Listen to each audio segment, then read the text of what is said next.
नमस्कार मित्रों, आप सभी का और एक बार हार्दिक स्वागत और अभिनंदन करता हूं। आज की इस वीडियो में हम 2024 का प्रश्न पत्र सॉल्व करेंगे और देखेंगे कि कैसा प्रश्न आया था। 100 मार्क का अंक होता है जिसमें 75 मार्क्स एमसीक्यू रहता है और 25 मार्क्स राइटिंग स्किल होता है और समय आपको 3 घंटे मिलेंगे। तो सबसे पहले हम शुरू करते हैं सामान्य ज्ञान से। खंड क इसमें भी 25 प्रश्न आते हैं, तो चलिए शुरू करते हैं। पहला प्रश्न है, कुतुब मीनार कहाँ स्थित है? कुतुब मीनार कहाँ स्थित है? इसका सही आंसर होगा दोस्तों दिल्ली। टीपू सुल्तान कहाँ का शासक था? टीपू सुल्तान मैसूर का शासक था। जलियांवाला बाग हत्याकांड के लिए कौन सा जनरल उत्तरदायी था? जलियांवाला बाग हत्याकांड के लिए जनरल डायर उत्तरदायी था। इसका सही आंसर होगा ग।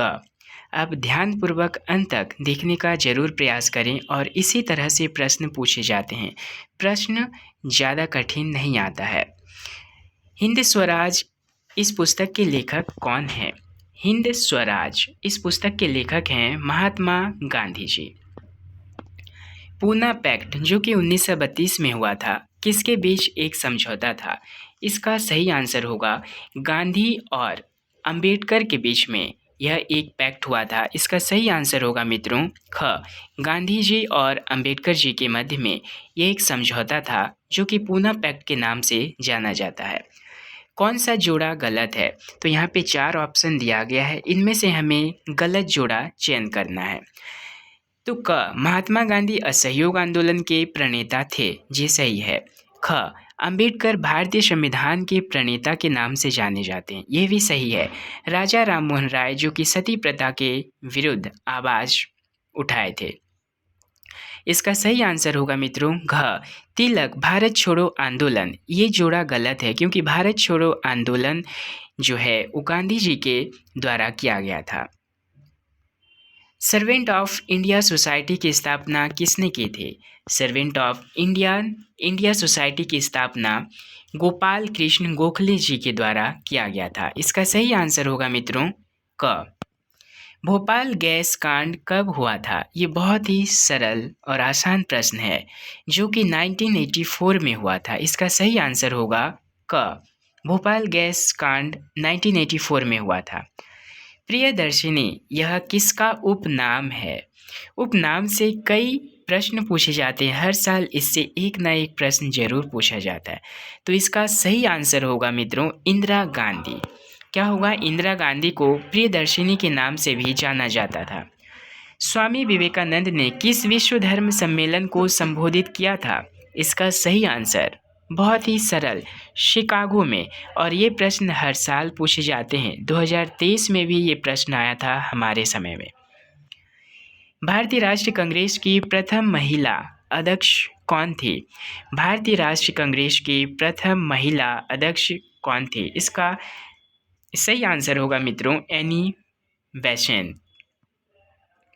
आगरा बसा है किस नदी के किनारे? आगरा बसा है गंगा के किनारे, यमुना के किनारे, सरस्वती के किनारे, गोदावरी के किनारे। तो आगरा यमुना नदी के किनारे बसा हुआ है और यमुना नदी केंद्रीय हिंदी संस्थान के ठीक थोड़ी से ही दूरी पर स्थित है। उगते सूर्य का देश किसे कहा जाता है? इसका सही आंसर होगा जापान। जापान को उगते सूर्य का देश कहा जाता है। न्यूयॉर्क किस देश की राजधानी है? इसका सही आंसर होगा मित्रों अमेरिका। अमेरिका की राजधानी न्यूयॉर्क है। साहित्य के नोबेल पुरस्कार से सम्मानित भारतीय कौन है? और इसका सही आंसर होगा रविन्द्रनाथ टैगोर। और ये प्रश्न भी पूछा गया था कि प्रथम भारतीय नोबेल पुरस्कार से सम्मानित कौन थे हमारे समय में, लेकिन इस बार प्रश्न को उल्टा कर दिया गया है। साहित्य के नोबेल पुरस्कार से सम्मानित प्रथम भारतीय कौन थे? रविंद्रनाथ टैगोर। प्रश्न आप देख सकते हैं इसी तरह से बहुत ही सरल प्रश्न आता है और आप सभी के लिए प्रश्न पत्र के आधार पे मैं प्रश्न बना के वीडियो लाने का कोशिश करूंगा और आप जरूर इसे ध्यानपूर्वक देखिएगा। शिकागो में आयोजित विश्व धर्म सम्मेलन में भारत का प्रतिनिधित्व किया था किसने? ये सेम क्वेश्चन रिपीट हुआ है इससे पहले। स्वामी विवेकानंद ने शिकागो में आयोजित जो विश्व धर्म सम्मेलन हुआ था उसका प्रतिनिधित्व किए थे। इसका सही आंसर होगा स्वामी विवेकानंद ने। भारतीय संविधान की प्रारूप समिति के अध्यक्ष कौन थे? ये भी बहुत सरल और आसान प्रश्न है। इसका सही आंसर होगा डॉक्टर भीमराव अंबेडकर। आंसर ख होगा। साइकिल का आविष्कार किसने किया? साइकिल का आविष्कार मैकमिलन ने किया। मानव शरीर में हृदय का औसत प्रति मिनट होता है कितनी बार? 72 बार होता है। इसका सही आंसर होगा मित्रों घ। इसी तरह से विज्ञान से, भूगोल से, इतिहास से आसान ही प्रश्न पूछे जाते हैं। संयुक्त राष्ट्र संघ का कार्यालय कहाँ पर है? संयुक्त राष्ट्र संघ का कार्यालय न्यूयॉर्क में है। भारत का राष्ट्र चिन्ह क्या है? भारत का राष्ट्र चिन्ह अशोक स्तंभ है। और ये प्रश्न भी बहुत ही सरल है। इसी तरह से प्रश्न पूछे जाते हैं। भारत के पहले अंतरिक्ष यात्री कौन है? भारत के पहले अंतरिक्ष यात्री राकेश शर्मा। इसका सही आंसर होगा ग।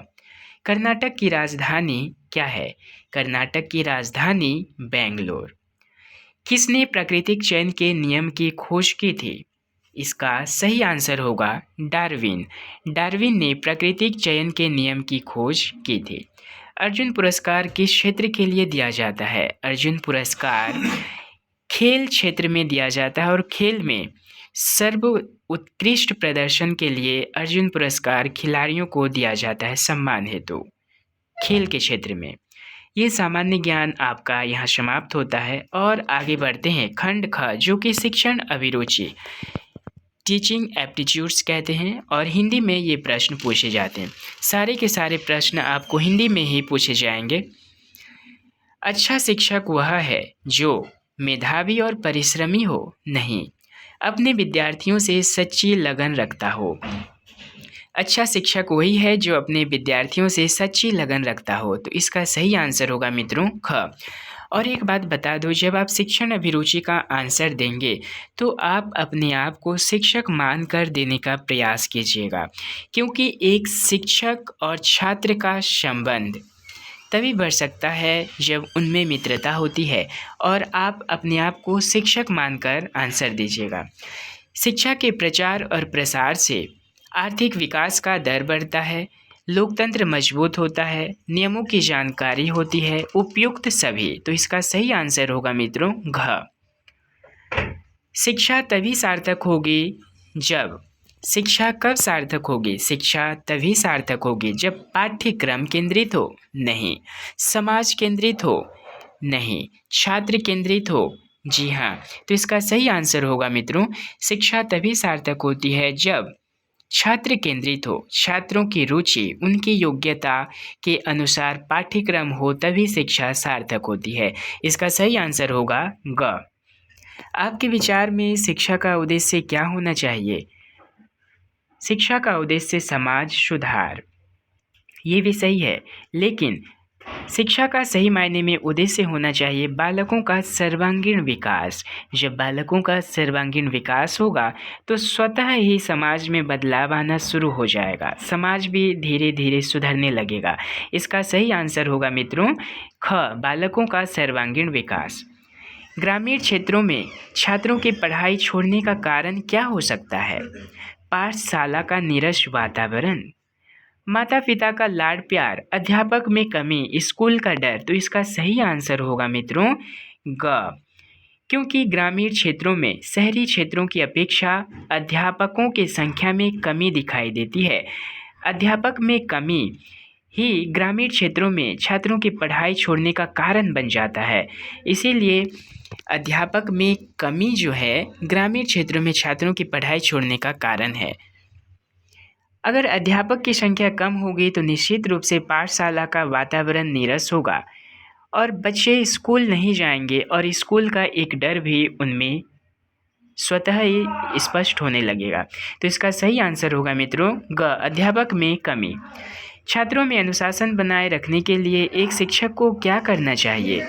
छात्रों में अनुशासन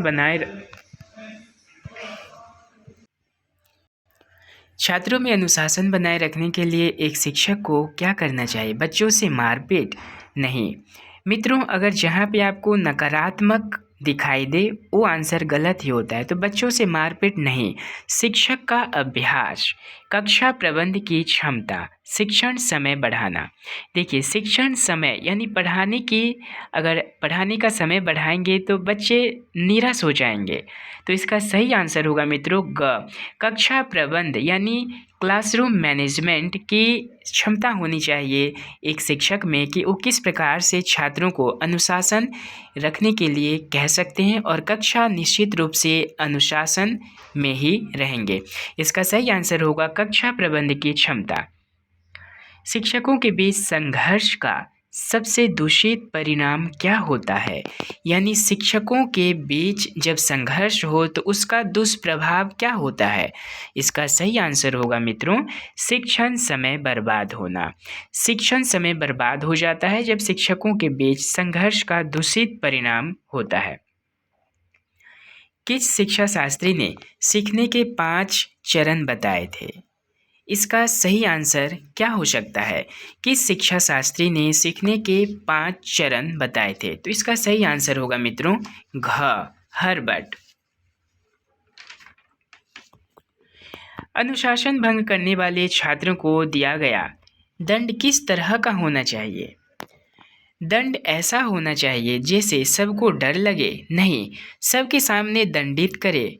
तो सबके सामने दंडित करने से बालक और वो क्या हो जाएगा, बालक में अपने आप को सुधारने की क्षमता विकसित नहीं हो पाएगी।